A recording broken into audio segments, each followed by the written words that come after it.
Hey, go to YouTube.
Hey, what's up, everybody? We can't hear the music, but I'm sure you're rocking out to it. Where is it, dude? I don't know. OBS just decided that we don't get to listen to music today, so I'm gonna just turn it down for everybody else so y'all can hear us. Hi, welcome back. Oh, you think it was too loud for them? No, oh, I know it was because I was watching the EQ.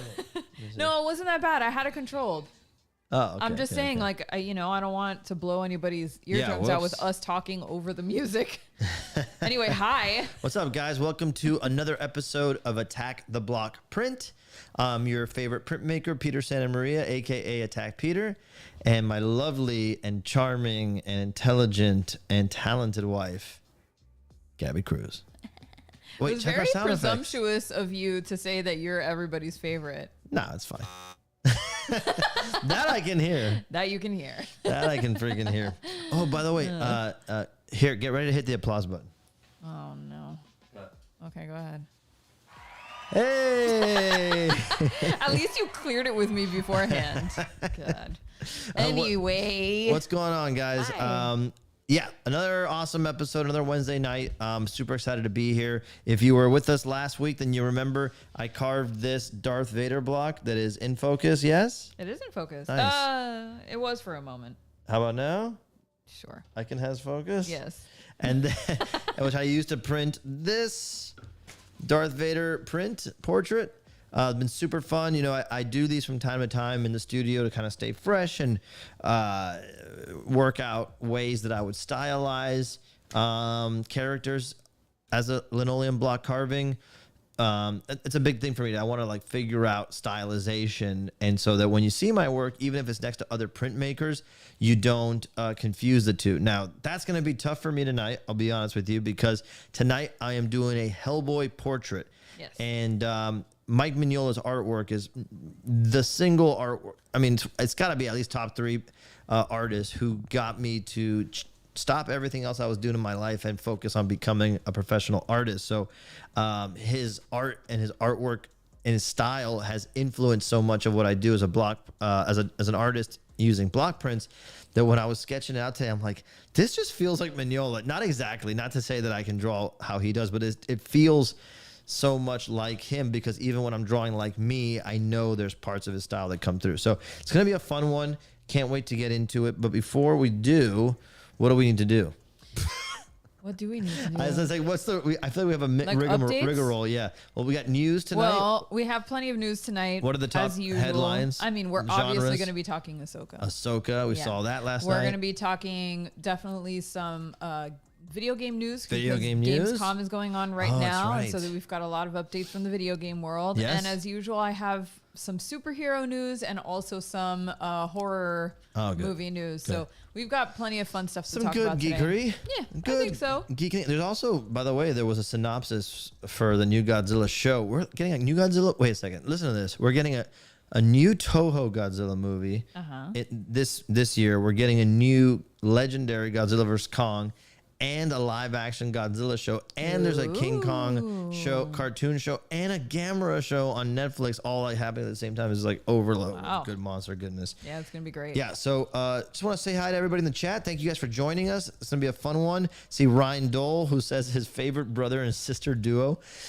I can't tell when you're joking, so just in case you didn't figure it out, yeah, we're married. Yes. And we are not brother and sister. Definitely not that that's, not. I guess, mutually exclusive. I don't know where Ryan's from. I know where Ryan's from, the backwoods of Canada.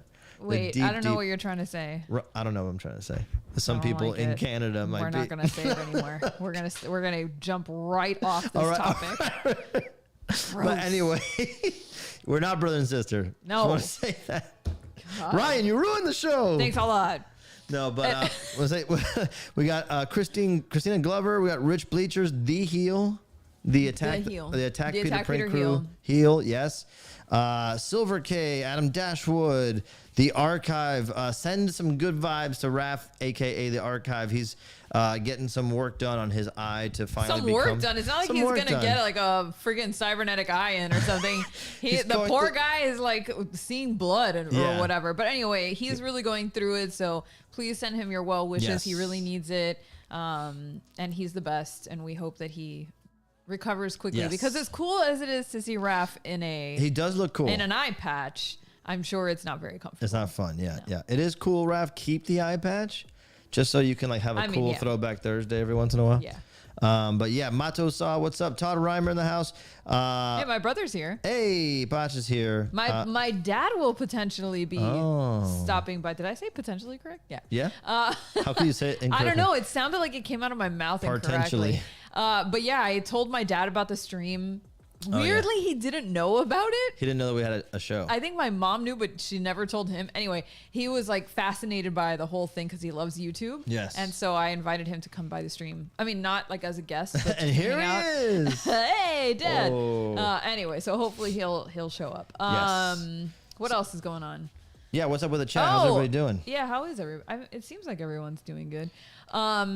What was I going to say, my love? Oh, we have some updates on the Patreon. Yes, a Patreon update went out. Showed you guys some progress. No, you're talking about Kickstarter. I'm an idiot. I was talking about Patreon. You do Patreon. But go ahead and talk about Kickstarter since you already started. Yeah, sorry about that. Jeez. The Kickstarter update email went out.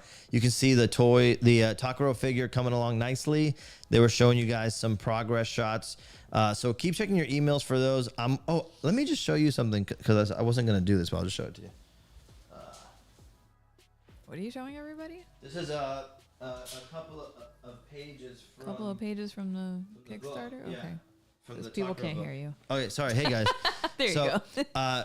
Give me art cam. I'll show you guys a sneak peek of some of the pages I'm working on. So one of the things I'm doing right now is I'm creating a like sequential, like a sequence of images like you would see in a comic where it's like an image for every beat of the action or whatever it is. I was not planning on doing this in this book, and I'm still not planning on doing it, but I am doing a couple of sequences, and this is part of one of the sequences where a Dorok, not Takuro, so just one of the Dorok that lived on Barankai before Takuro, was born, is taking care of Golakiri, who's a real problem. And you'll see that he's kind of a nuisance, like a chaotic neutral. He's not really evil. He's not really good. He's a chaotic neutral. So the Doroks... Giving wonton vibes. Yeah, everything. Yeah. So they're struggling. They're involved in a brawl that's going on, and you'll see more of it.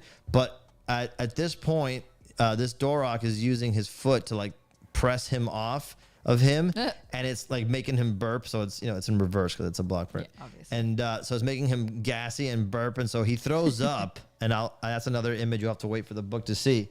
He throws up all over the Dorok, and so this is like that Dorok. Let me see if I can zoom out a little bit. There you go. This is in progress. I'm literally working on this this week. So this is one of that same Dorok who's finally bested Golakiri. He's like in the fetal position on the ground. And there's like clouds. Because he got kicked in the gut. Oh, he got walloped. There's more. And he's covered in the vomit. And it's stinky. Poor and he's guy. like wiping it off. Yeah. I like how the eyeball's staring at him like, gross. I know. That's exactly the sound it would make. And it comes out of these vents.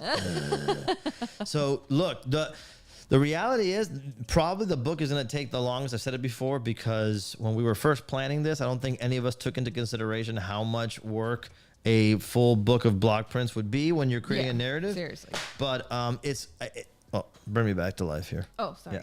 But it is going to be evanescence me. How dare you? Wake me up, please. And so it's coming along. It probably is going to be what takes the longest to get produced. But I'm here. Skybound's reaching out, and you'll get updates along the way, including those of you who pledged high enough to get commissions. We will be setting those up very, very soon. So, but just know I'm working super hard on it. There's tons of images that I haven't shown, obviously, and I'm desperately wrestling with that. I always want to post what I'm working on, but I'm like, nah, man, just let it be a surprise for when the book comes out, because I think it'll be more fun that way. But yeah, if you're a new subscriber, if you're only recently discovered my work or these shows, maybe through some of the great toy channels that I've been on recently, definitely check out Takaro. Look him up. You can scroll down on my feed. You can Google it. Takaro is my original kaiju monster. We did a great Kickstarter for him last year, and I am hard at work on the book as we speak. Yep. Cool. All right. What did you want to talk about? Well, I wanted to talk about the Patreon, because I feel like, we've been talking about it, and I keep saying, like, it's going to happen. It's going to happen. Well, today, we finally filmed our intro video, which was the last thing that we really had to do. So now all I have to do is edit that video, which should be quick. And we have to finalize the membership tiers, which should also be very quick. So I am guessing that we will be ready to rock by... Damn, should we launch it next Wednesday during the stream? No, that's not a bad idea. It's the 30th. So can you commit to that? I can. This week's not gonna be too as long crazy? as this weekend nobody bothers me, because then I need to use the weekend to everybody edit. who's paying attention that knows you right now. That's it. Leave me alone. Yeah. Okay. But yeah, I think I can commit to a next Wednesday. Okay, let's try. Let's try. Like we'll do a most likely next Wednesday. Most likely. Maybe There's we'll a 90% chance next Wednesday. Yeah. Yeah. Maybe we'll do a giveaway like that week. I don't know how Patreon works. Like, would we know people subscribed? I have no clue. Okay, we'll have to figure that out. I have to research, so don't promise anything yet. No, don't promise anything. Okay, nothing. But we are working on it. It's coming. We're almost done. We're almost there. So I just wanted to give everyone an update because people ask. Yeah, and Sunday nights will be our most Sunday nights will be our hang watch nights. alongs. Yeah, twice a month is all we can commit to right now. Twice. So yeah. Anyway. Okay. Also, I have some shipping updates. I would say 95% of everything that we owe to everybody has already been sent out. Yeah, there was some Mega Monster stuff left over. There was some all the thing giveaway prints stuff left over. was sent out. So everything is kind of like on its way. You should have received an email from USPS with your tracking number. If you're a giveaway winner, you did not receive one. So it will be coming to you. If for some reason by, I don't know, the next... I don't see it'll take 2 weeks, but if by September 1st you haven't received anything from us and you were expecting something, then please feel free to reach out to me. You can email me directly at gabby@attackpeter.ink. With one B, Gabby with one B. GABY@attackpeter.ink. You can email me there and, let me know what's going on, and I will look up the tracking information and see where it's at. So that being said, there's probably still maybe 5 people who are still waiting for some shipments because of, those people know who they are, but everybody else should have their stuff soon. So again, reach out to me if you have any questions. And I think that's it on housekeeping. Okay, cool. I think we can move on to what you're going to be carving today, which you haven't shown anybody. Let's show it. There we go. Our cam.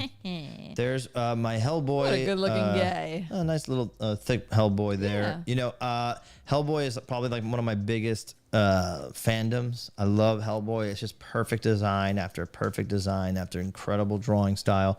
And like I tell people all the time, Mike Mignola Hellboy artwork was kind of like a Saul to Paul moment, if you know your biblical references, where I was on a path kind of like a casual fan of comics and working on my music and working on, a degree in business in college at the time.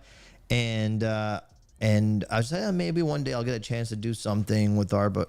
And then I saw a Hellboy t-shirt in a comic book shop in Orlando randomly, and I go, what the shit is that? And I was like, partially talking about the Hellboy image, but also partially talking about the style of Mike Mignola's artwork.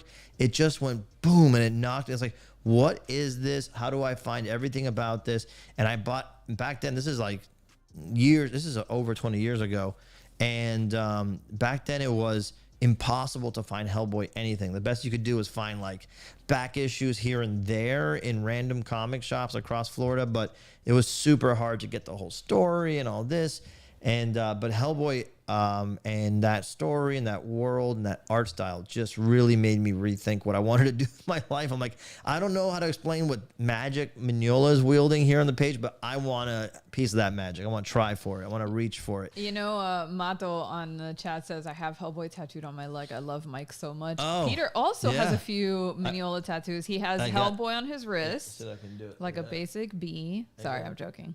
Basic HB. It's also very dry because Peter doesn't like to moisturize, and he has the Mike Mignola like weird self-portrait thing. Yeah, right? it's like this like skull portrait that Mignola fans will know, but I can't show it now. It's on the inside of his bicep. yeah. But anyway, but yeah, It's too big for the Peter camera. is a big fan. In fact, like that is what when I think about Peter, I think about Hellboy. And when we were younger, that was like what I related to. Like if somebody told me, "Oh, Peter's in around," I'm like, "Oh, Hellboy guy."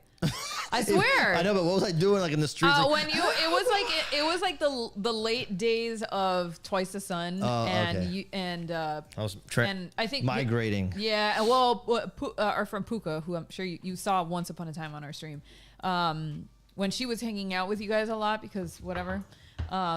I guess that's how I found out. I don't know. That's a really roundabout way of saying I connect Hellboy to Peter very much because of how obsessed he was. It's also because I'm so strong and masculine. Nope. It's because you're very red and kind of short and thick. That's not a wrong way. The red patchiness that I get when I get hot. That's my Hellboy fandom. Okay, so I'm gonna get started on this while you do the news. But before you do, I just wanted to give a shout out to Zen B Meadery. So Zen B Meadery from Columbus, Ohio. Wow.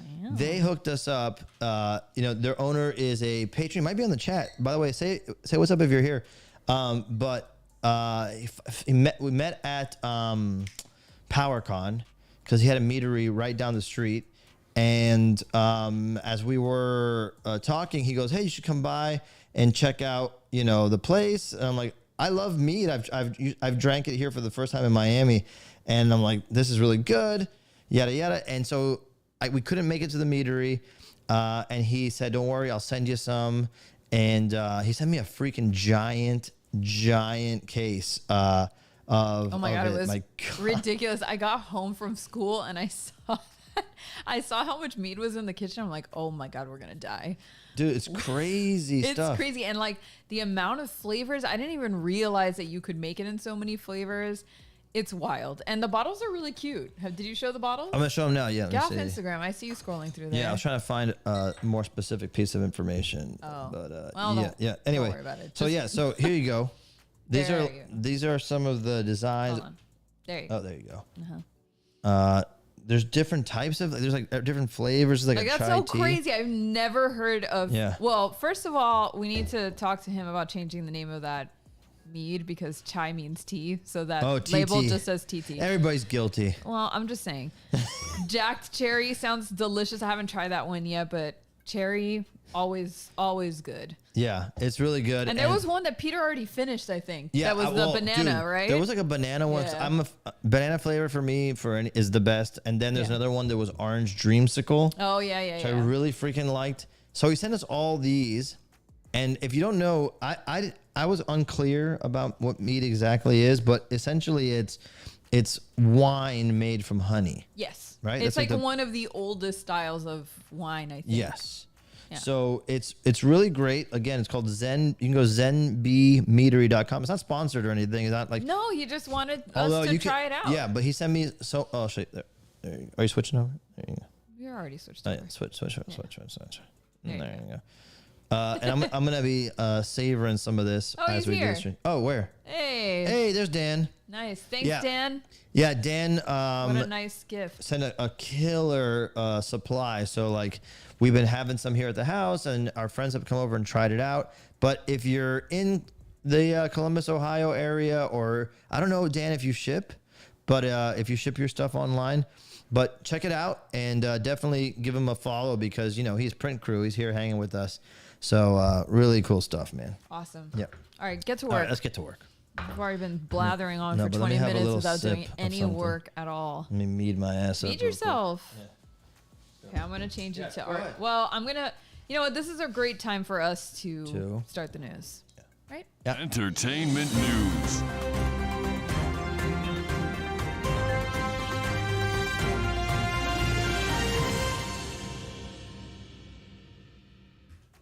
All right.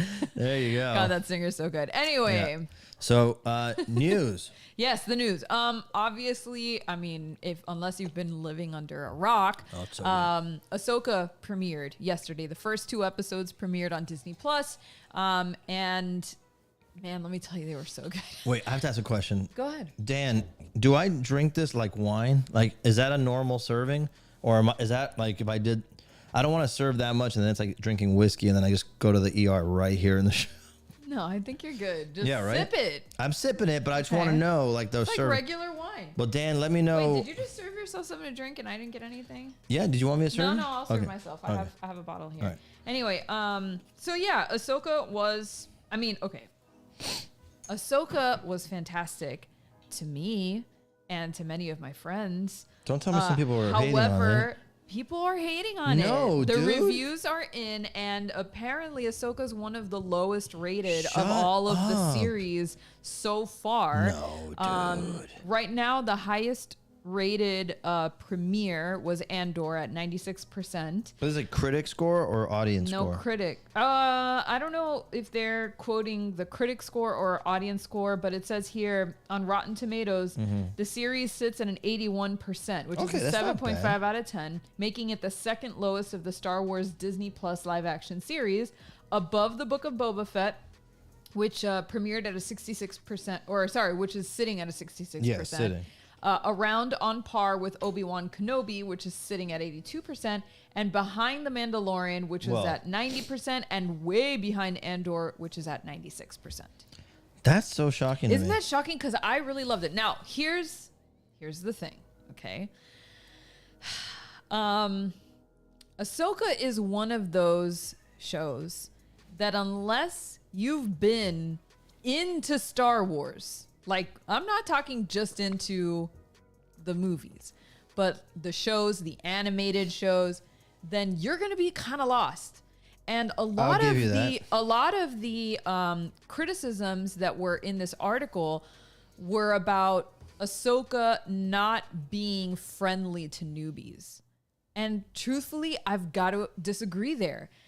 Why is Ahsoka the first Star Wars thing you're watching? Because if that's the case, bruh, what are you doing? Yeah, but I mean, I this is not for newbies. Yeah. This is like I'm watching Scream 6. It's the first time watching a Scream film. What the fuck are you doing? Go back and watch the other 5. Scream 6 owes you nothing in terms of an explanation of what's happened in the last 5 of them. So I don't think Ahsoka should be on the line for that type of shit either. Okay, but what if... and I'm not mad, by the way. I'm a very passionate speaker. Do you think you could watch Ahsoka without watching Rebels? Like, not should you? No. Could you? I think you could. No. I'll tell you why I think so. I don't think so, dude. That opening scene does not exactly explain to anybody who is Ezra and why does anybody give a shit. No, I get that, but I'm saying that. Isn't it possible that it's just like something that you learn along the way? Like, not every show gives you every answer and all the backstory, like right off the rip. Nor does it have to. Like, even Star Wars Episode 4 is Episode 4. Like, you hear things about the past, but you don't know about what the Clone Wars actually was and all this. And of course. I'm just gonna say that I think it's not that tough to get into because it's got action. It's got cool characters that you might be interested in learning more about. Mm-hmm. I assume they will. I mean, and through the through the Balin Skull character and the Shin, I forgot her last name. I forgot her last name. I just know it's like Shin. Shin Haki, I think is. Oh, okay.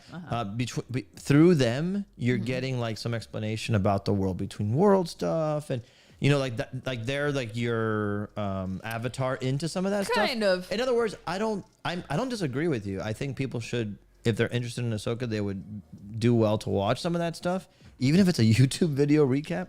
Honestly, a friend of ours, Epi, she had not seen Rebels yet, which if you're not aware of how this works, Rebels was an animated show that was written and directed by Dave Filoni. Right.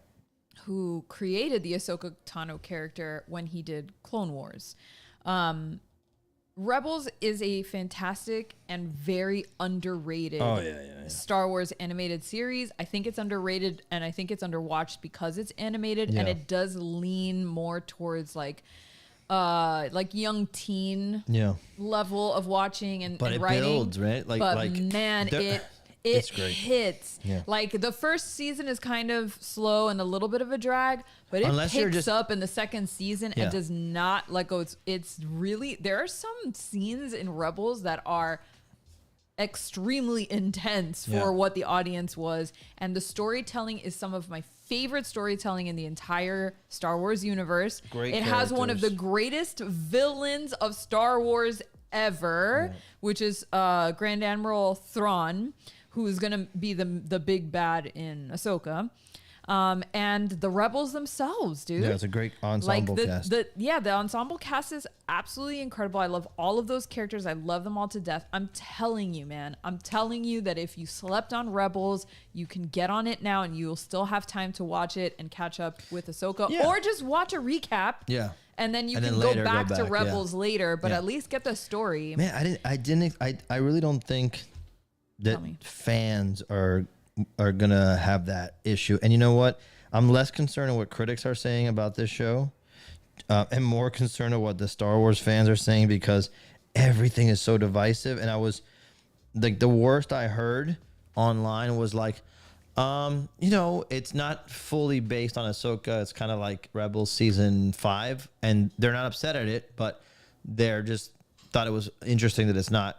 This is like called Ahsoka, and it seems like it's more of a balanced amount of time shared on all the characters. In other words, I didn't see anything negative, so I'm surprised to hear anything negative. And that's, to your point, a silly critique to make. I think they're silly critiques, honestly. I think a lot of them are like, oh, well, why is everybody just standing around talking all the time? It's like, have you seen Star Wars before, my guy? I mean, that's what Andor was. Yeah, it's all standing around talking about what's going to happen next. There's some cool action, but I get really heated when people make stupid criticisms. I feel like they're just making it to shit on something that everybody else is shitting on, because it's like what's popular to do now with Star Wars is like, it's not good enough.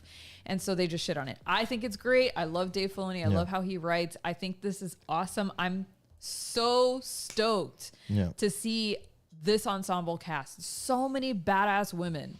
So many badass women. Oh, that was a good point. Yeah. Oh, I am like obsessed with Shin, which is the Sith apprentice. And I'm also obsessed with how they're doing Sabine. Yeah, Sabine she's Wren. awesome. She's awesome. I think the actress that they chose was like spot on. I feel like she got sucked out of the cartoon and put into real life. It's crazy. Hera's the only one that I knew it was going to be hard for them to translate the cartoon look to practical effects, and special effects makeup. But I still love her as an actress, and there are some scenes where I'm like, wow, it's there Hera. She is. Yeah. It's Hera. Yeah, she can definitely pull off the character. Chopper. Excuse me. Perfect. Chopper, another one that pulled right out of the cartoon. All of his little mannerisms, how he gets angry, the scene where he's pulling stuff out of his little junk compartment to try to find a tracer beacon. Dude, incredible. At no point did I feel that I was watching something other than Rebels, and I mean that in a good way. Like, I didn't feel like, well, this is the live action version. I just felt like, oh, it's the characters again. It's so weird. It didn't occur to me. Like, I didn't trip on that at all. Yeah. So somebody made fun of Ahsoka's like the head thing that she has. Like, she has those, Leiku, I think it's called. Yeah, whatever it is. Like, that it looks like two rubber bags pasted to her head, and I'm like, bro, I want to see you do better. No. But I'll just. God, it's so annoying when people get on like special. Do you know how fucking hard it is to make that shit? Well, look, the argument's always going to be like, it's Lucasfilm. You should be able to do it. I'll say they this. did it fine. I noticed a few times where I'm like, yeah, but my argument is like, well, what are they supposed to be made out of? I always assumed they were like organic tissue, like skin and fat, which would crease and so I never thought that they were like rigid, hard things. So I always expect them to kind of move like that. So I was a little, surprised that people were tripping up on that. I do get, look, John says, honest critique, missing person, treasure hunt for star map, finding ancient artifacts, kind of repetitive with third trilogy, but yes, characters are great in this one. I agree, but it's a continuation of a story from a series that would literally had 4 seasons.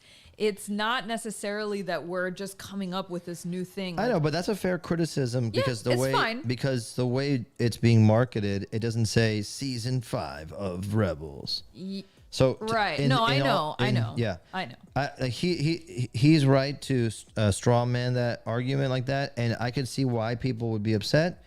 But at the same time, it's like, yeah, I mean, all good. Fair enough. But if you're really interested, definitely watch Rebels. Yeah, I agree. I think it's great. I love where we're going with this. It's the best. It's my favorite Star Wars stuff aside from the first 2 seasons of Mandalorian is all the Rebel stuff. Yeah. And I think you like it better than Mandalorian. I do. Yeah. But I identify with these characters a lot more strongly than I did with the Mando characters. Yeah. Only because I was such a fangirl for Rebels. Yeah. So coming into this, I was ready to rock. I mean, and honestly, I was setting myself up for a big disappointment because there was no way in my brain that this was going to be bad. I was like, yes, Rebels live action, let's go, it's gonna be awesome. And then I watched it and it was awesome, but if it had not been, I would have been miserable. So I think that's why I'm so heated. But anyway, I'm not really heated. I speak very passionately about things that I love. Anyway, moving on. And I hope we didn't spoil anything for anybody, but please go watch it. No, I don't think we gave away any plot points or anything. No, I don't think so. And by the way, it doesn't really establish a ton. Yeah. It's just kind of like setting the tone in these first 2 episodes. Yeah. Yeah, see, John says, yes, agree. Ezra and Thrawn need to be found. You got to get there somehow. Like, we need an end to Rebels. Exactly. The cliffhanger of the end of Rebels is like the cliffhanger to end all cliffhangers. It's like suddenly one of your favorite, like literally the main character of Rebels is gone. Just gone. Yeah. And they probably still alive. You know what I mean? It's just so good. Okay. All right. I'm done. I'm done talking about this so intensely. To sum it up, I really like Ahsoka a lot. I mean, it's still early. Not a lot has happened. Right. But the way it feels, the way it kind of has a little bit more of the serious tone. Yeah. Has more of that samurai film vibe where it's like just music. And then, lots of that lightsaber fighting. I love the 2 antagonistic characters. So yeah, I love everything about it. I'm in. I'm ready. I'm ready to watch the rest of it. Yeah. And we will certainly be talking about it every week from now on. Get ready. So moving along, sort of in the same vein of Star Wars topic. Zack Snyder is coming out with a set of movies, actually. It's supposed to be 2 movies called Rebel Moon. No, I think it's a trilogy, B. Oh, well, I read it was just 2. Oh. But anyway, it's called Rebel Moon, and it is kind of starting to draw a couple of Star Wars comparisons. Oh, he said it. He said that he pitched a Star Wars story to Lucasfilm back in the day. Uh-huh. And that they said it was too dark and too like mature. Yes. And so he pitched the same basic idea to Netflix and just changed the name and the character names and all that stuff. Yeah. So it's out in the open that it's his Star Wars. Yes, and he said as much, and he did this interview with Slash Film on the set of Rebel Moon, and they kind of brought this up to him, like, oh, what do you think about the comparisons that are being made with Rebel Moon and Star Wars? And his response was that, any sci-fi movie that you do at this point is gonna get in some way compared to Star Wars, because Star Wars set such a precedent for every other sci-fi film that it's impossible not to draw comparisons somewhere. So he's not even really like bummed out about that. No.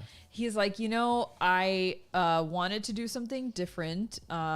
Star Wars is incredibly beloved, and it's become a fan favorite for generations of people. However, because of that, the Star Wars canon is kind of immobile, which he's not wrong. Yeah. Like, they can't really stray away from the formula, which again is one of the criticisms that even Ahsoka's getting, right? Is that they continue to reuse the same formulas for storyline over and over. And that he felt like this is his chance to tell a sci-fi story that doesn't need to stick to those formulas. I gotta tell you, I don't know if you saw the trailer that came out yesterday or today. It either came out yesterday or today, but I watched it today, and I know all this stuff about I've been paying kind of close attention to it. It doesn't feel like Star Wars to me at all. Like, and I don't mean that in a bad way. It just doesn't feel like it. It feels like it feels like 80s sci-fi fantasy. Yeah. Like Kroll or like Dune. It does give me Dune. Did you see the new trailer? Yeah. Okay. I'm still on the fence with it because Zack Snyder's burned me before. I know, dude. All Justice his trailers. League. Yeah, all the trailers for Zack Snyder. Zack doesn't call him Snack Snyder. Snack Snyder. I like that one, Snack Snyder. Dude, if I was Zack Snyder, I would insist everybody call me Snack Snyder. Everybody needs to call me Snack Snyder. Oh, it's Snack Snyder from now. But then you also have to, like, every time you show up, so it's not weird that, like, oh my god, he's making everybody call him Snack Snyder. You actually come with like hella snacks. Like, you have like a bandolier belt of Oreos, and you're like, it's Snack Snyder. Well, in case and you start tossing out juice boxes. Okay, that's enough out of you. So in case you don't know what Rebel Moon is and you haven't seen the trailer yet or you haven't read anything about it, here's a little synopsis. The 2-part epic Rebel Moon might remind audiences of Star Wars, but it'll also be more adult. Yeah, certainly. Rebel Moon has a plot that seems to carry the spirit of Star Wars. It's all about a group of underdog rebels facing off against a powerful villain. And Zack Snyder has previously described it as a romantic sci-fi film on a scale that is frankly as big as you can make a movie. It looks pretty epic. That's a lot. That's a big game to talk right there. It looks pretty epic on the trailers. Got like a huge cast of like actors that I really like. Yeah.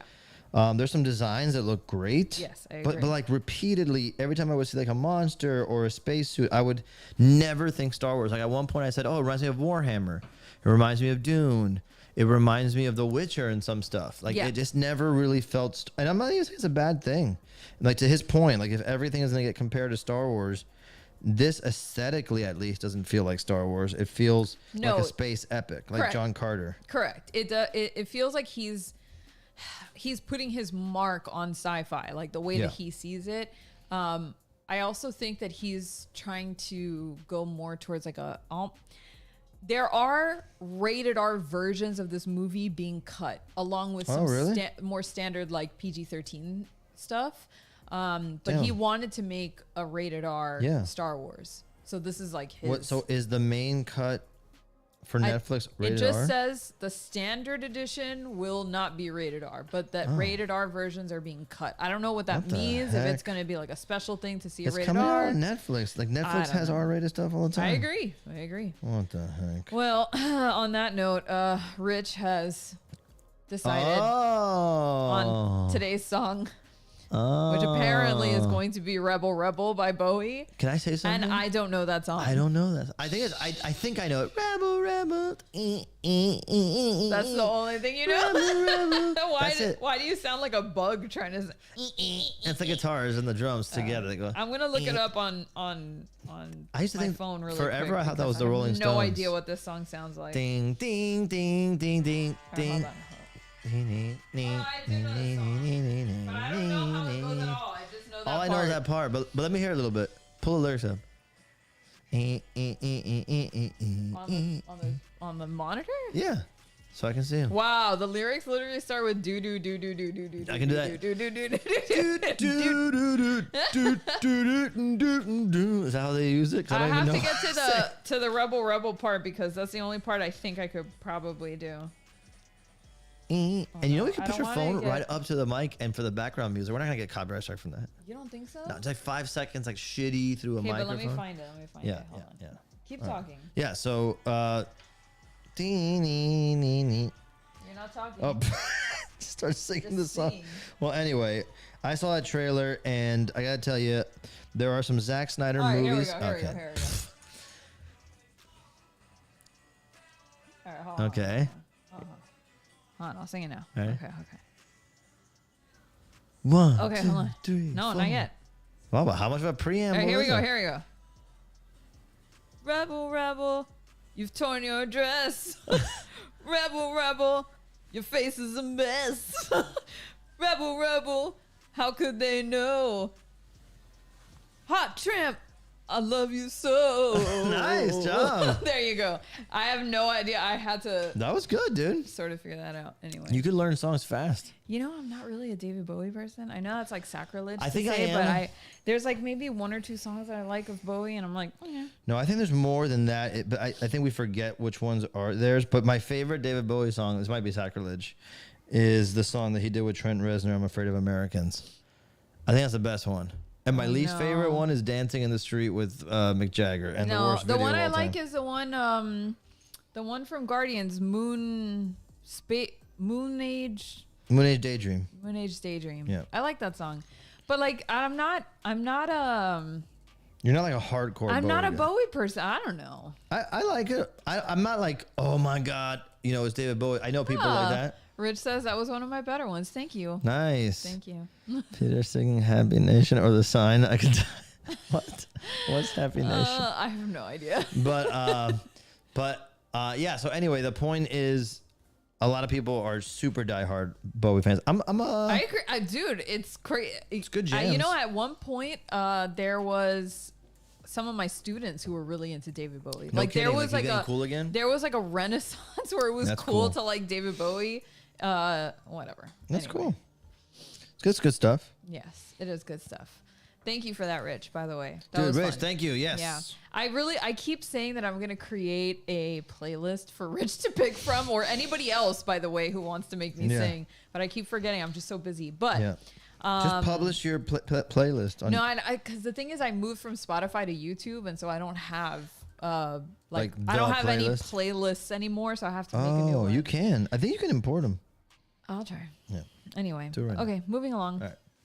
So, in very interesting news, I always hear that song Ryan- and I think of Rabble, Rabble, the why did you Hamburglar. have to interrupt me in the middle Go of ahead. the headline? Go ahead. Big news. We moved on from Go that ahead. already. Ryan Gosling is going to be the new Wolfman. Rabble. No shit. Shut the fuck up. Are you Ajá, serious? hablando mucha mierda, and you weren't even listening to what I was about to say, which actually would make you interested. Okay. I'm on the fence right now. Okay, so there's almost zero information Okay. about this reboot right now. But what we do know is Ryan Gosling is going to be the new Wolfman. He's the I like only the one who's casting. been credited so far. And by the way, we have no idea when this film is coming out. We don't know what the plot is. We don't know anything. There's not even a Oh, trailer. really? Yeah, Oh, there's just definitely nothing. not a trailer. It's literally just here we go. Here's Ryan But Gosling who's as the making Wolfman. it? Universal? It's a Universal. Blumhouse? It's a Universal film. But not Blumhouse? Why would Blumhouse be? Because Blumhouse does horror at Universal. Yeah, but they haven't. No, but they haven't done any of the Universal monsters yet. I don't think it's who did Blumhouse. Invisible Man? Oh, that was Blumhouse. Yeah. You're right. Dang. That's what I well, thought. it says, while there isn't a release date yet for Wolfman, if anything can be inferred from Universal's last monster movie release, Renfield, that's nothing out of the ordinary. Renfield took about 4 years from the idea's inception to its theatrical release. If Wolfman is to follow in those footsteps, we may be seeing the furry leading man on the big screen sooner than we think. And if you need to get your fill of Universal monsters sooner, you can snag the 4K Ultra HD 8-disc Universal Monster set in October, which is kind of awesome, actually. Yeah. Okay, so yeah.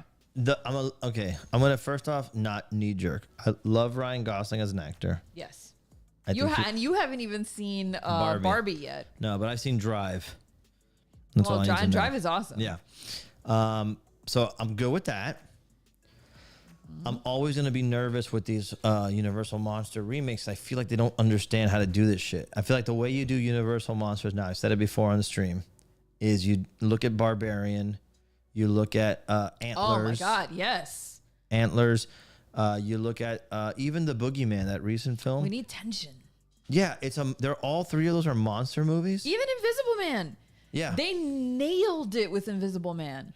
My only issue with Invisible Man, and it's not really a critique of the film itself, it's just like what wasn't on the screen, is that there's so much beautiful design with the original Invisible Man. But they literally said, we are not doing that. I know. We're not doing another film where it's about Victorian the invisible. We're not doing. I get it. We're doing a different, because even if honestly, it feels very much like it was a spiritual successor to because the Invisible Man goes crazy. Yeah. Like the ability, or rather the malady of being invisible, drives him to madness and drives him to do some really messed up stuff in that film.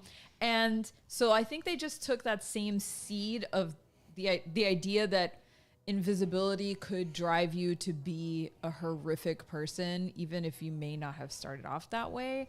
And that's what they used to do the Invisible Man, which if you haven't seen it, I think it's really good. I beg you to go see it. It is one of the best versions of the Invisible Man story that I've ever seen in my life. I think it's really good. I think it's a clever way to do it. It's just, I get bummed out from those adaptations because it's less about the movie itself. It's just more about what we're not getting, and that's what bums me out. So I want my monster. What do you mean what we're not getting?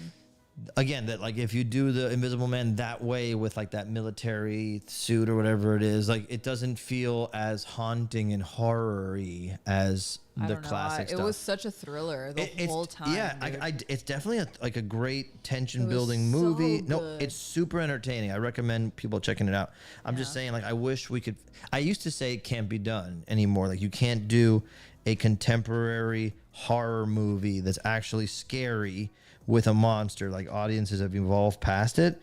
But when I saw Barbarian, Smile, maybe not Smile so much, but Barbarian, Antlers, and even The Boogeyman, I'm like, these are 3 great movies that are recent and that have been pretty well liked, and that they're all essentially monster movies. So if this is the way we approach those films, I do think you could do kick-ass horror-based I think you can. monster movies. Yeah. Mato says Antlers is the Wendigo one. Yeah. Right? It is.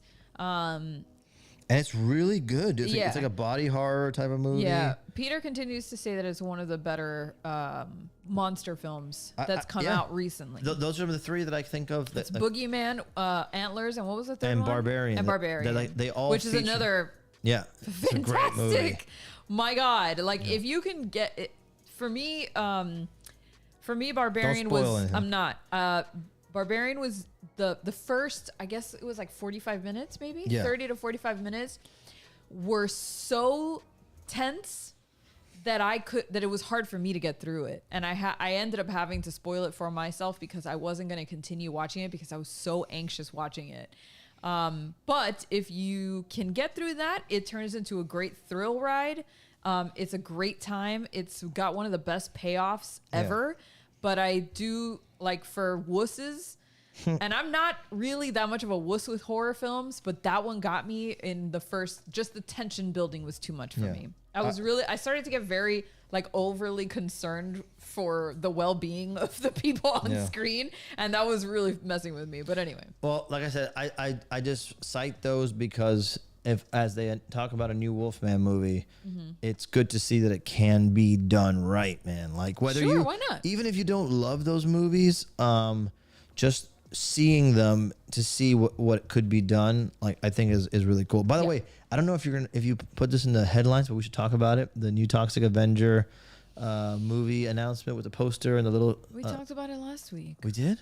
I showed the new poster and everything. Oh, I'm an idiot. Wow. Oh, who threw me off? Someone in the chat threw me off. I don't know. Somebody was talking about Toxie. Enlightened movie posters. You threw me off my game. Wow. Toxic Crusader being made. Peter Dinklage. Yeah, we talked about it last year. I mean, last week. Yeah, we're super hyped. Yeah, we are very hyped. Very, very, very hyped. Anyway, moving along. Let's get into games.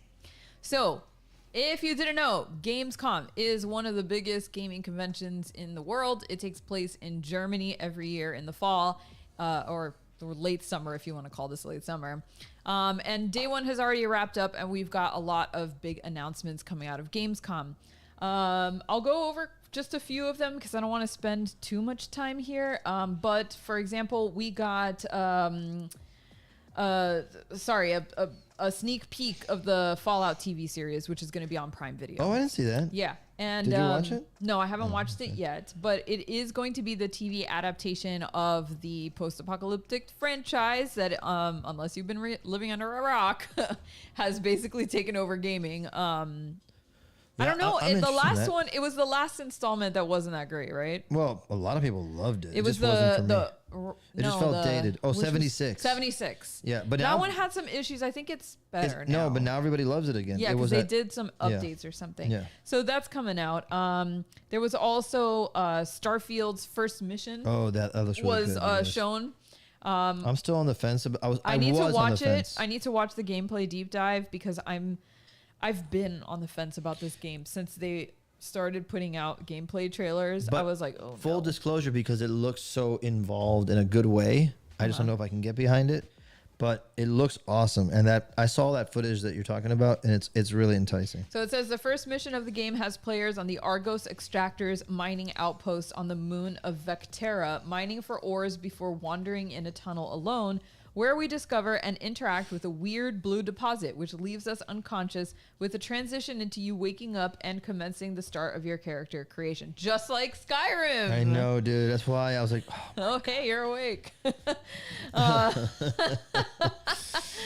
Anyway. There was also a little bit of a chat with Phil Spencer, which is the head of Xbox. Yeah, I love that guy. And he talked about a few things. For example, the fact that more Final Fantasy games are going to be coming to Xbox consoles, which should put to rest the worries that, Microsoft, now having taken over Activision Blizzard, is going to literally dominate. But they're going to be doing cross-platform stuff. They're open to doing it. There is going to be no mid-generation upgrade for the Xbox XS series, which is, great, because we don't need one.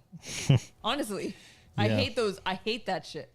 Like, I understand that the new Switch or the upgraded Switch is better. Peter has one, and he says that when he looks at mine, which is the old one, it does feel old now. It does feel old, but like I just don't feel like we need it for consoles. No. Like for the Switch, since it's mobile, I can kind of see a universe where that makes sense. Yeah. But for the Xbox, like I just don't see it. So anyway, so that's it for Xbox. Moving along, Zack Snyder and Rebel Moon stuff. We already talked about that. Oh, Alan Wake 2 got a that's really good sneak peek as well. I'm definitely interested in this. There's a game where I'm like feeling like that reviewer about Ahsoka. I'm like, do I need to play Alan Wake 1? I never played it. Me neither. But I really want to play Alan Wake 2. I know, However, I am not a lazy fan. I will go and watch the recap of Alan Wake 1 and see what the story was. And that way, when I go to Alan Wake 2, I'm not like, but what? Because that's like, who does that? Oh my God, dude. What? Am I? No, I like it. Am I? I'm just thinking like that person. Out of line? No, it's fine. Okay. It's all just teasing. Okay. But it's funny because just imagine someone clipping this out and sending it to that random ass aunt. These people went hard after you, man. But yeah, they showed 40 freaking minutes of Alan Wake 2. So. You know, it has live action actors like in a movie. Good. Yeah, spliced in. As it should. No, I'm not saying that there's like actors from live action. I'm saying that like there are moments where it's not like you're watching cutscenes, but they're actually filmed. Oh, that's cool. Yeah, I mean, I like that. I think it would be cool. Let's see. It says with Alan Wake 2 released in October. Why is it written like this? With Alan Wake 2 released in October month. It might be somebody had a stroke while trying to write this. It might have been a translation from German. With Alan Wake 2 being released in October, Remedy Entertainment showed off a full chapter comprising of some 40 minutes of its horror sequel. The chapter is set in an ominous replica of New York City called The Dark Place. I just picture the salsa commercial, New York City. Remedy previously noted that Alan Wake 2 was going to be its first survival horror game. The Dark Place offers a stark contrast to what Alan Wake fans have previously seen. Its roads are populated with oil spill-like pools of darkness, and newspapers litter the streets. Outside of its NYC-influenced design, The dark place is filled to the brim with Easter eggs, including a cameo from creative director Sam Lake, who is already confirmed not to be reprising his role as Max Payne and instead playing another character in Alan Wake 2. Oh, that's right. I did see that reference today, that he was the actor that was Max Payne was modeled after. Oh yeah, right, exactly. Anyway, I will definitely be watching that recap at some point. It's a good recap. Yeah, we can watch it tonight after the stream. Yeah, for sure. Let's see. Mortal Kombat 1 devs talk lore and invasions while addressing the animation criticism. Type Did you hear about this? No. Okay. Is it bad? Well. Oh, man. What did you want the chat to do? I was going to say, put 1 in the chat if you're thinking about getting this game, because this would be a fun stream night where I just whoop ass. Like, you don't know if you're going to whoop ass at this. Probably. Peter is one of the best Mortal Kombat 2 players I've ever seen in my life. It's two. Specifically, Mortal Kombat 2. But I'm just saying, like, it would be awesome if we did a stream and I just, like, whooped up. I like, started playing with the controller upside down so it's fair. How can people put... digital quarters on the machine? Yeah, to go I'm next. I told Gabby that when we were kids, like that's how you would say you're next in the arcade. You'd put your quarter on the screen. You didn't have to tell me that. I knew that.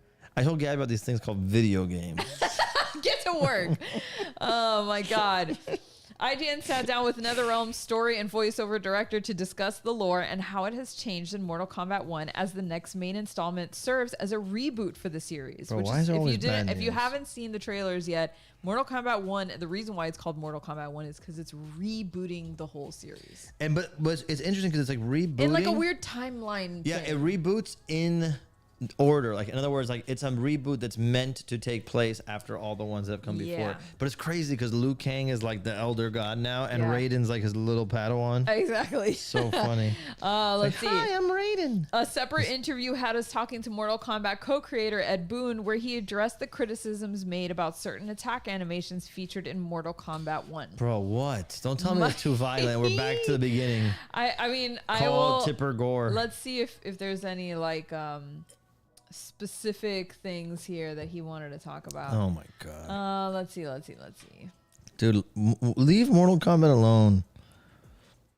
I honestly, let me see if there's anything here. Production. Oh yeah, they're gonna have like Homelander and Omni-Man. Yeah, that's cool. There. I can't wait to play as Homelander, dude. I don't know why they got me so hyped. Yeah. And Peacemaker is also in there. Let me see. If it's not, there's nothing bad to say. Don't say anything bad about it because I don't want to promote any shit unless it's. I don't see it. Oh, here we go. Oh no. Final question. So this is like with the interview that they gave during Gamescom. Trying to get the juicy like. Animations are something that people talk a lot about when it comes to Mortal Kombat. A lot of criticisms about certain attack animations. Do you have any comments with regards to some of those criticisms and why they're prevalent on Twitter? And he responded, I don't know. Certainly there's different animation styles that different games have. I think one of the things is our characters, I believe, are the most photorealistic. Dude, they are getting ridiculous. They really are. And Street Fighter has beautiful characters, but they're probably dialed a little bit more towards kind of the anime, a little bit type of exaggeration and stuff like that. Totally. And it looks awesome too. It's just different. Yeah. We're always going for exact anatomically correct characters. And sometimes just seeing our characters doing these kinds of 5-frame attacks and crazy things like that, there's a bit of a disconnect that we can't quite get away with it as well as a game that has more anime characters. And I think that's a factor to it. So okay, I understand. Yeah. So it's basically saying that like your shit's so realistic that it's actually uncomfortable to watch. Probably, yeah. I get with that. I get it. Yeah. But it's okay, but that's what Mortal Kombat is. Yeah, that's like, literally but honestly, like when I was a kid, watching the first Mortal Kombat and like Kano ripped out someone's heart or Sub-Zero ripped your head off with a spine hanging, I was like, dude, this is fucked up. Now I'm like, heh. But back then it was awesome. But it was part of the charm. I was like, wow, this is so crazy. And then nobody was allowed to play it. My dad wouldn't let me fucking play. Oh my God. My grandpa got it for me for Christmas. Drama. And then he hid it in his underwear drawer, and I found it early. Oh, that's right. You told me this. And then my dad found out, and he said, "You cannot give him that," and he ruined fucking Christmas. Wow. It was a Sega Genesis copy. Well, you know. And by the way, I was still allowed to go to the arcade and wreck shop. I'm like, Dad. You just couldn't own it. Dad, you don't want me going back to the arcade. I'm like disenfranchising all these youths. They're going home. Yeah, the young sobbing. fat kid is whooping up all their ass. The first 16 minutes of RoboCop Rogue included a ton of ED 209s. I haven't seen that. Ed 209. Whatever. That would be an awesome portrait, RoboCop. It's RoboCop Rogue City is going to be a first-person shooter in the RoboCop universe. It must be a testament to how much crazy good stuff is coming. That game, from the video footage I've seen, looks incredible. Yeah. And no one's talking about it. So for real. Well, it's a different generation too. Like, yeah. Kids coming up now are like, RoboCop, what the hell is that? I know, but he was in Mortal Kombat recently. It doesn't matter. Yeah. Doesn't matter. That's not the wider Hellboy. audience. Yeah. The Hellboy it was Injustice. The Hellboy was in. I wish Hellboy was in Mortal Kombat, but I wouldn't want any fatalities. Maybe he will be. No, because you don't want. I mean, you don't want to see Hellboy being fatalitized. I don't. Is that the word? Fatalitized. No, fatal. Fatal. The Lord of the Rings Return to Moria received a PS5 and PC release date, which is very exciting. I do want to play this. It does look good. I know that Gollum did not do well, and it was kind of a shit show, and it bombed. But Return to Moria looks really good. So, just saying, I'm here. And there's a Hellboy game that I saw a lot of footage today, actually. We've talked about it before, but yes, it is. It was updated. It's coming along. And Mignola was at Gamescom. Max Scoville interviewed him. It was funny. That's so awesome. Yeah. Night Dive Studios is going to be remastering Star Wars Dark Forces. That's another piece of news. I never played this one, but apparently people say it's great and that it's going to be great. It's in development for PC, PlayStation, Xbox, and Nintendo Switch. So it's coming everywhere. So we should play it. Yeah. That's what I'm trying to say. Turok. I never played Turok. Dude, How are there 3 of them? No, that's it? I thought there were more. Well, it says alongside is a remaster for alongside the Star Wars Dark Forces remaster. Night Dive Studios also announced that Turok 3 Shadow of Oblivion is also on the way. Dude, Turok was such a fun game. It was on N64 that I played it. Oh, that's why I didn't play it. Yeah. And it was basically like a first-person shooter, but you kill dinosaurs. Oh, okay. That's fun. No, it was awesome. Yeah, I'm into that. Then there's something called Song of Nunu. Not interested. What? And that's about it. It's like snoo. And also in the world of video game announcements, the PlayStation Portal, the new PS5 streaming handheld, has been revealed. The price and name. After teasing the device at the last State of Play showcase, Sony has officially announced its handheld device's new name, previously codenamed Project Q, will now be the PlayStation Portal. Yes, really. And it is a remote player with an 8-inch LCD screen with up to 1080p resolution at 60 frames per second and a 3.5 millimeter audio jack. You've seen it, right? I have. It's got like the actual DualShock controller. Yeah, which I love because I love the DualShock controllers. I think they're fantastic. Outside of what the device would do, the other underlying question was how much the device would cost. Sony confirmed that the PlayStation Portal will retail for $199.99 with a release date slated for later this year. So, holiday release for sure. But it's not like a portable PlayStation. No, it's a streaming device. So you will need to have a PlayStation at home. You have to have a PS5 and it has to be on rest mode. Right. It can't be off. Correct. And but he says it's awesome. Greg Miller on Kind of Funny was talking about it. I was gonna say he already did his review. Yeah, on it, he said it was awesome. But it is very specific, a niche. Like I can't ever see us needing that, but I could see people enjoying it. I mean, if you're heavy into your PlayStation and you like being able to mobile game, like I can see people who take public transportation. I can see people who are, I don't know. I wonder how well it's going to do with that. But with the example that he was giving is that he, his wife likes to watch shows at night and he needs to play. Right, yeah. And so that's how they did it. And he was using his backbone, that little device called the backbone. But this is way better because of the controller, because of the features that are built in. So plus a nice big screen. Yeah, 8 inches is really awesome. 8 inches is really nice. And it looks very sleek. It looks very I don't know. I like it. I like how it looks. I don't know that that's a device that Peter and I could benefit from because we're home pretty much always. But I can see a world where there's a lot of people, younger gamers who are at school. They're going around everywhere. That exists, you know? There are kids who like to play I know it's like messed up because you should be at school paying attention, but you know, when you're on your off time, like if I was a kid in school right now, I'd be like, hell yeah, get me that shit. Oh, me too. Oh my God. If I was people a kid who at school travel now, a lot, you know. if I had a cell phone, like an iPhone, I was in school, I would not have learned anything. No, I know. I would have been ruined. Yeah, I would have been ruined too. Thank God there was, there was like Game Boy Advance. Maybe. Yeah, but it wasn't that. It wasn't even that good. Exactly. So yeah, not something that we'll be picking up, but definitely cool to see it coming out. I mean, PlayStation hasn't had anything portable since the Vita. Yeah. And awesome the Vita had a long lifespan. Did it? Yeah, until recently. Really? Yeah. Remember, Greg Miller talks about it all the time. Yeah, but I'm saying, still had a Vita. I don't know that they were still making it, but people were still playing with them. Yes, that's what I mean. So it's cool to see them get into the sort of like mobile gaming sphere. I mean, I think also they had to think about the fact that Steam Decks are coming out. Yeah. I think there's somebody in the chat said the ROG Ally. I think that's like one of the new Steam Deck competitors. Oh, right. We saw that. Is that Asus, the brand Asus? I think it is. I'm not sure. Is that how you say that? Yeah. I thought it was Asus. No, it's not Asus. It's Asus. At least that's how I was told and corrected. But anyway, yeah, I mean, you know, there's a big market out there for mobile gaming, and the Steam Deck kind of took over, and now there's a lot of competitors coming out. I saw one by Logitech too. Oh, that's cool. At Best Buy the other day, so it makes sense that they would try to like get into this, right, and get in on it. I just don't see how anybody going forward like is not at least thinking about it, because I agree.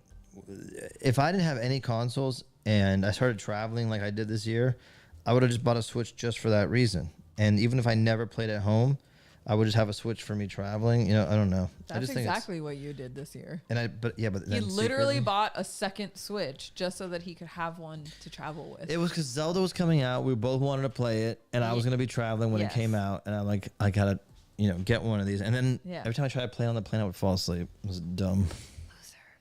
Anyway, moving along. I just wanted to pick up this thread from last week's conversation about the Loki McDonald's thing, the sweet and sour, the whole as featured on. Well, there's a little bit more context here. Okay. And so, like, because we were all like, what the fuck does Loki and McDonald's have to do with each other? And, like, aside from the fact that it's obviously a big product placement, and I'm sure McDonald's paid a hefty sum to have McDonald's featured in Loki. Yeah, but the rest of this, I just wanted to pick up on this thread because it was so ridiculous that I just wanted to talk about it. Someone got scammed at McDonald's. Who, me? No, it sounds like that, like someone at the McDonald's team paid for these people. Well, I don't know. So just to explain what it is we're talking about, last week we featured an article that was talking about how now you could get a Loki themed sweet and sour sauce at McDonald's.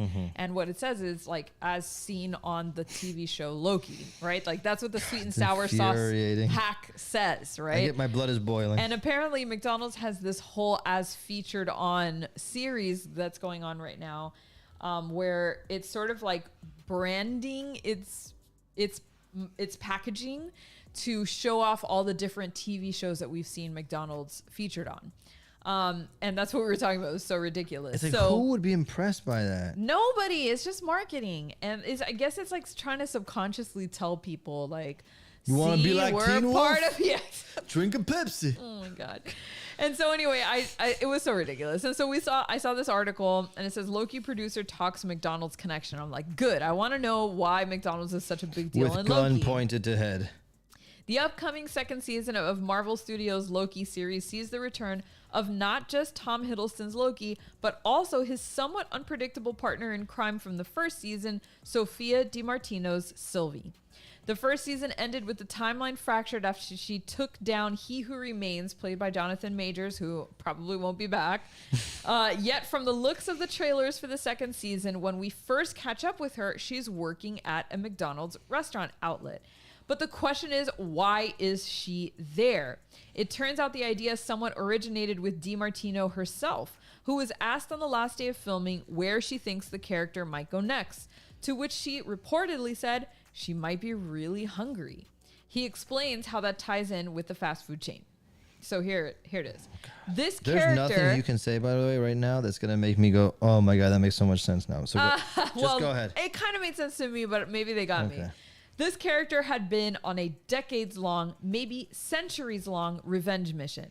And the classic trope of those stories is that it's all-consuming, and she's not thinking about what comes next. Yeah. Now she has this moment of opportunity. Where is she going to go?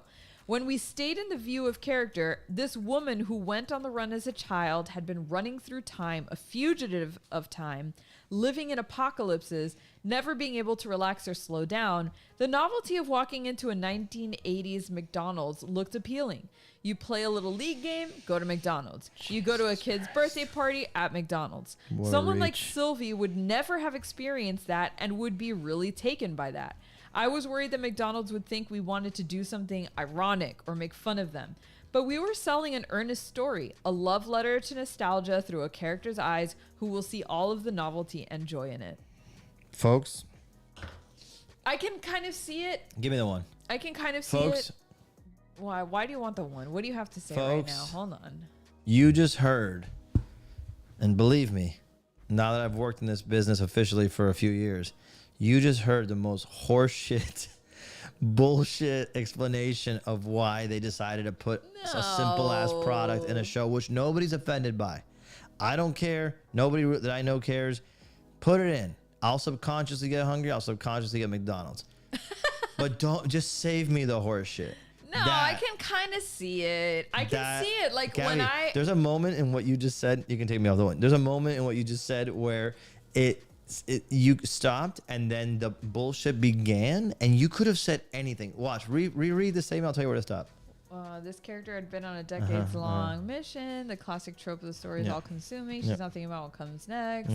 Where is she going to go? When we stayed in the view of the character, this woman who went on the run as a child, never being able to relax or slow down. The novelty of walking into a 1980s... There, stop. Never slow down.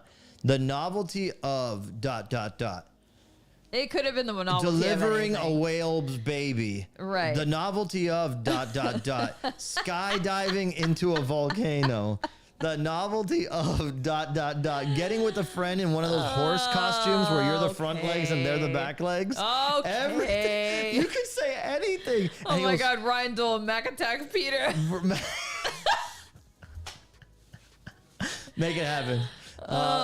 Christ, we're gonna have to go get McDonald's after this. I know, right? It's working, but it's working. But I'm just saying, it doesn't take this much. I know, I get it. They're really just going back and trying to justify asking McDonald's for advertising money by writing them into the script and then justifying how. And that's fine. Whatever, that's fine. I get I'm not it. Offended. But I can also see. Okay, hold on, stop. Go ahead. The reason why it doesn't ring 100% bullshit, maybe it's like 80% for me, is because truthfully, when I get sad, one of the first things that I go for is McDonald's. Like when my dog died several years ago, it was probably like 5 or 6 years ago now. Gaby's doing product placement in our show right now. I'm not. I'm serious. The first thing that happened after like hours of crying was I went and I got myself chicken nuggies and a McFlurry because I was so depressed. And I was like, the only thing that could make this better right now, even 1% better, is stuffing my face with chicken nuggets and fries and eating a McFlurry. But if you remember, I can kind of see how they would make that connection. But if you remember last week's story, the beef I had, no pun intended, was not the fact that they were doing a product placement and not the fact that it makes sense that Sylvie's bummed out and goes to McDonald's. It's none of that. By the way, I think she works at McDonald's. She is working at McDonald's. It's not that. It's the fact that they said the sweet and sour sauce now needs to emerge as a capstone. Well, I think they're just momentous. event. But no, I think they're just doing this thing where it's like as featured on you like have a show, all the packaging, because even the bags now, I know, like the I know brown bags are as featured on. You have a show where the cartoon clock talks to you in the season 1. Just put a fucking cartoon sweet and sour sauce and go, I know. Hey, it's Mrs. Sweet and Sour sauce, cuz. And then you could do as featured in. Then I'm like, okay, I get it. Rich fine. says next next week the show is going to be sponsored by McDonald's. Bro, but having said that, sponsor me right now. I'm down. Yes, McBrainwashing. Thank you, Dan. Yes. I'm just saying. We've been McBrainwashed. That was horseshit. Let's not all talk shit about McDonald's now suddenly, Chad, because you know you love yourself some fucking McDonald's. I mean, look. Don't even lie to me. I pride myself on not eating that shit, but there are moments when a chicken nugget, 6-piece chicken nugget, and we have been the most popular Friendsgiving meal for 2 years running now, because 1 year Peter and I were like, we're too busy to cook anything for this potluck. We are sending an order of 100 chicken nuggets to this house, and we're not doing anything else. And they 100%. got eaten so fast, and then the next event people were like, Gaby and Peter send chicken nuggets. Y'all gonna bring them chicken nuggets again? I'm like, you realize you don't need us for this. We didn't actually make these. So I don't want to hear it from anybody. No, but I'm just saying, remember, the point is... Raph says, I haven't had McDonald's in 15 years, literally. I'm sending McDonald's to your house tomorrow. Send it to him, bro. Send it to the side of his face where he can see it. Yes. See, Ryan knows what's up. We're all craving the fries right now. I know. Yes. Everybody's Uber eating right now. Right now. Put a 1 in the chat if you are now Uber eating when you weren't going to. Am I going to have to Uber eat this shit? Live. God damn it. Do a live Uber eat order. I'm going to live Uber eat some McDonald's chicken nuggets with the Loki sweet and sour sauce. Can I tell you that the other day when we went to McDonald's, I forgot where we were, but we went to McDonald's. We were drunk AF, and we were coming back from the Shoujo's Dojo opening, and we said McDonald's. Yeah, well, so I must have been drunk because when everybody was ordering, I'm like, first of all, I'm not going to eat anything. I'm already full. Yada. I'm not hungry. And I'm like, I got enticed when everybody was ordering. But what did I order, bro? Oh, a fish sandwich. A fish fillet. A fish fillet, yeah. Which is not bad. Dork. It's not bad. Like, I used to eat those when I was a kid. That's what, like, 75-year-old women do. But I don't know why. That they take out their dentures and then they just gum the fish fillet. But it wasn't even that it was bad. It was just so blah that I was like, dude, Of course it was. You could have had anything else, but you were like, you know what I would like right now? Fish fillet. Okay. Anyway, and more superhero news. The Blue Beetle has near lowest DCEU start. I know, but this is messed up because it also has one of the best reviews of DC. I know. It may have finally knocked Barbie off the top of the box office, but the results for the DC Comics adaptation Blue Beetle must be leaving Warner's feeling a little blue. The film opened to an estimated 25.4 in North America and a further 18 million in 63 markets overseas for a global start, of 43.4 million. That figure's domestic debut is behind earlier tracking estimates of between 28 to 32 million and gives it the second lowest opening of any film in the DCEU Snyderverse, ahead of only Wonder Woman 1984, which, by the way, even though it was horseshit, it was probably one of the worst films I've ever seen, was released simultaneously on HBO Max at the height of a wave of the pandemic. So, what does that mean? I don't know. A lot of shit. It's not a very well-known superhero character, I guess, could be argued. You know, it's not like a Superman. It's not a Spider-Man. It's not a Batman. It's the fucking Blue Beetle. I've never even heard of the Blue Beetle. What else? I guess the SAG-AFTRA strike not helping, the WGA strike not helping. You know, nobody's been able to go on press tours for this, although we have argued before that, like, how much do press tours actually impact or influence box office numbers? Well, you know what's crazy too is that the star, I don't want to I'm going to mispronounce it. It's probably, I think it's Xolo or Solo Maraduena, the guy from Cobra Kai. Is it Solo? No. It's XOLO. Xolo. I've heard it pronounced Xolo and Zolo. I heard both, but I don't know which one's right. But anyway, the point is, like, he's great. Like, I really like him as an actor. He's really charming. He definitely has that, like... and the trailers look funny. Yes. Like, everybody says it's, like, really funny. But it's just, like, I think people are just... I think people can tell, like, oh, this is cool. I'll definitely check it out. This is what I said. I'll watch this on HBO Max. Yeah, same. I just didn't want to go to the theater for it for whatever reason. And not for this. We've talked about it. Like, we definitely go to the theaters less, but we definitely go when we're hyped. Yeah. You know, and usually it's just horror that's been getting us out of the theater, out of the house to go to the theaters. and also we're a case study of one. I know. So it's hard for us to determine what's actually happening here just based on our desires and our pattern of going to the theaters.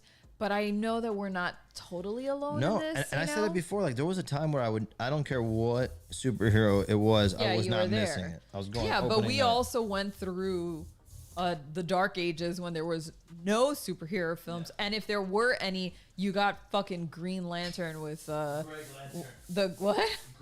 Greg Lantern. So like, you know, I think you and I went through this like, oh my god, it's like kid at a candy store, but now we're feeling that like I've eaten too much chocolate kind of feeling. But you know, Guardians, I loved it. And I didn't go to the theater to see it. I saw it on Disney Plus. I still haven't seen it. I know, that's crazy. It's really good. You know, it's a really good movie. Yeah, I was just afraid that it was going to be too sad. It was sad. Yeah. It would have been fine, though. I know. But we were also not motivated to go to the theater. No, not really. That's the truth. Yeah. So, you know, unfortunately, because this looks really funny. By the way, I'm done. I know. I just Somebody said, damn, you're done before the news is a I freaking know. record. But there's a lot of black in this block, so I think that's why it went faster. Yeah. I'm gonna throw this but yeah, on. go ahead and print it. Yeah. We still haven't even seen Teenage Mutant Ninja Turtles. That's the sadness. That's one I really wanted to see in theaters, and I just haven't been able to get my ass out. We gotta go. And I hear it's awesome. All right, let's give this guy a try. Go ahead. Don't get too excited. I might have to re-ink. Okay, I can go on to another article if you want to. Okay. I'll stop you. This can be our last one. One of this year's most unexpected horror hits is dominating Netflix, and that is The Pope's Exorcist. Oh, I haven't seen this yet either. Even my dad has seen this, which he never showed up to the stream. Wow. How dare you, Dad? Yeah, I saw this. Funny enough, I didn't see it on Netflix. I saw it. He could be watching it and not chatting. That's true. He probably doesn't know how to chat. Right. Anyway. I did not see this on Netflix. I actually saw it on the plane ride back from Comic-Con because I had nothing to do. Plane flicks. And it looked fun enough. You know, I like exorcism movies. It's one of my favorite genres.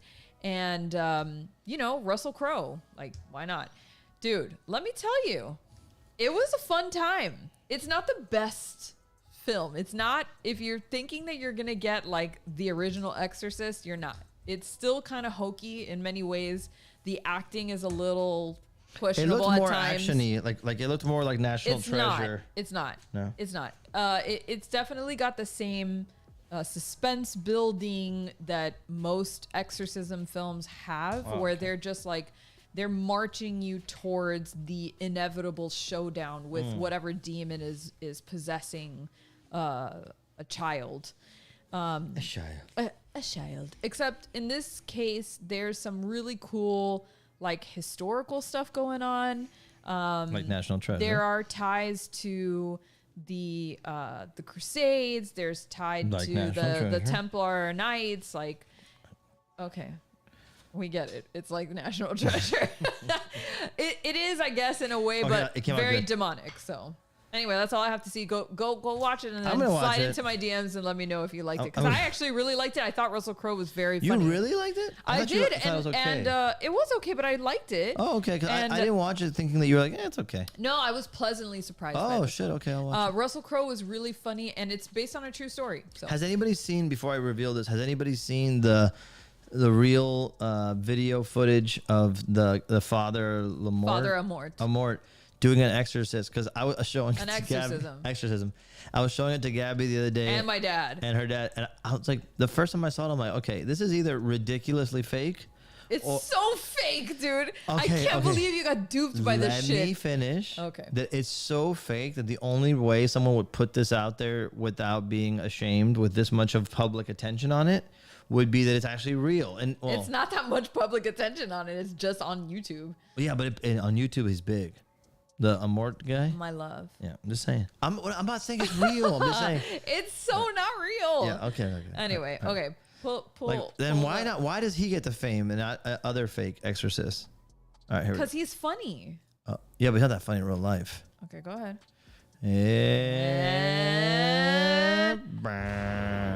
Nice. I forgot that you had that. Yeah, I do. Hey, that's good. Hey, So that's great, my love. You know, the thing is, when you do one of these smaller prints, it's like you have to be really choosy about where you put detail, because it'll get really messy and really like busy if you cram it in too much. And also, Hellboy is like one of these characters that there isn't that much. In other words, if you draw Hellboy, I actually learned this from the artist Alex Maleev once. If you guys don't know his stuff, his run on Daredevil is fucking amazing.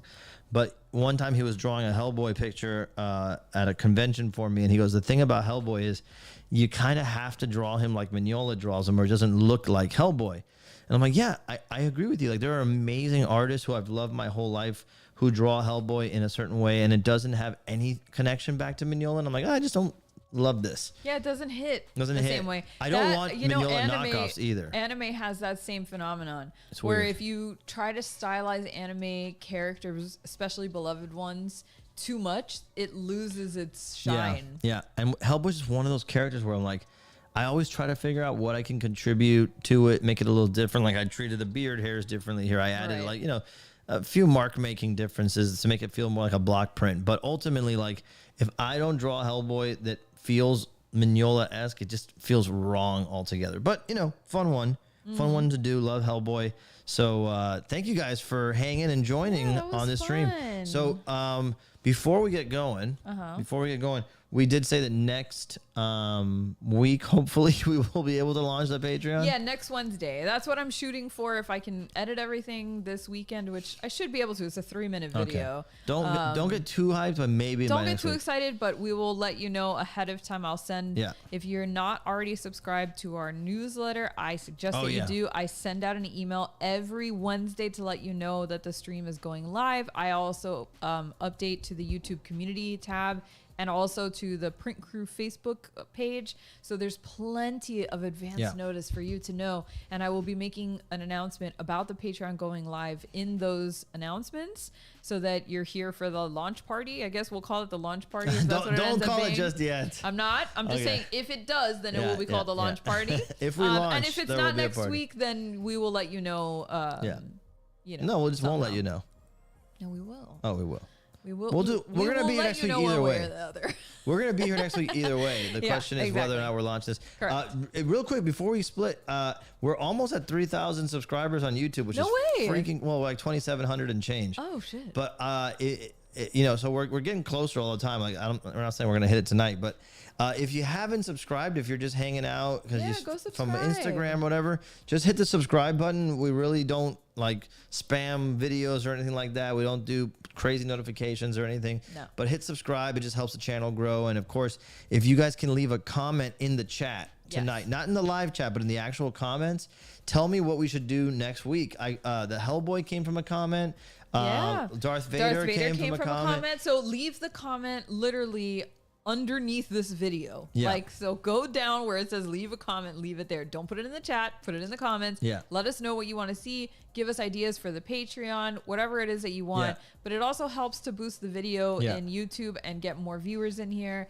And that's good for all of us. The engagement tells YouTube, hey, people like this when they watch it. When they watch it, people like it. So if you hit like, you leave a comment, all that kind of stuff, it helps. And then they'll suggest it to more people. But, and while you're at it, tag McDonald's. See if we can get that sweet and sour sponsorship. Sweet and sour. As seen on Attack the Block Print. All right, you guys. Oh, God. Anyway, we love you guys. Thank you so much for being here with us. We can't wait to see you again next week. Thanks, gang. Bye.